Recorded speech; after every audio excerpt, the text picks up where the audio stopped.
দেখো এখানে ফোর্সেরটা অনেকেরই মনে থাকে না, একদম সোজাভাবে লিখেছি। দেখো FM এ, FM কি, FM আমরা গান ফান শুনি, তো যখনই তোমাদের ফোর্সের কথা মনে পড়বে FM এ, তো এফ হচ্ছে কি এখানে ফোর্স। আমরা কি করব, আমরা নিয়েছি ওখানে মাস, আর এখানে দেখো কোনো রকম আই ইউজ করিনি, তাহলে এখানে কী হবে, গুণ হবে। আর এতে হচ্ছে কি, অ্যাক্সেলারেশন।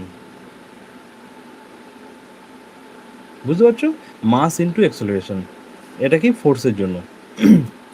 ঠিক সেইভাবে প্রেশার, আমরা কী লিখেছি, PF বাই অ্যামাউন্ট। প্রেশার এই PF বাই অ্যামাউন্ট, আমরা জানি যে PF আমরা জমা করি কিসের, অ্যামাউন্ট জমা করি, তো এটা মনে রাখাও সুবিধা। প্রেশার PF বাই অ্যামাউন্ট, মনে থাকবে।